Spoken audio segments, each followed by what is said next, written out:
We find an interesting set of commandments in the Torah. Lo sisna es achicha bilvavecha. Do not hate your brother in your heart.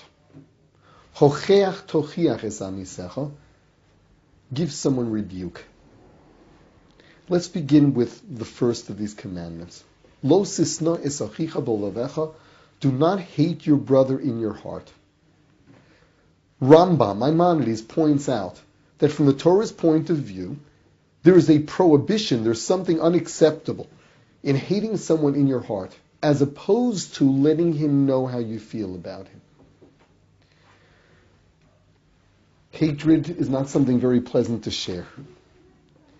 It would seem as though if you have negative feelings towards another person, you'd be better off not expressing them than expressing them. Yet Rambam saw in this commandment that there is something worse in concealing hatred than expressing it. Don't hate your brother in your heart. According to Rambam, the two commandments go together because the next one is to rebuke. What the Torah is saying is, you feel that someone else hurt your feelings, you feel that someone wronged you, don't hold it in. Go and discuss it with the other person. Demand an explanation. You see, so much misunderstanding, hatred is caused within society because people jump to conclusions, they keep it within themselves, never bother discussing it. You feel that someone has harmed you. You feel that someone has really hurt you. He's done something hurtful. If you only bring it to his attention, not in a way that's going to put him on the defensive, approach him and say, we've been friends. There's something I don't understand. It was a bit out of character. You showed some insensitivity. See how he reacts. It could be that you misunderstood and he'll explain himself. It could be that he was wrong and he'll admit it and say, something, I had a bad day. Or something, I was wrong. I won't do it again. He'll apologize. It seems that we find it so much easier to conceal our hatred, which then allows the hatred only to grow.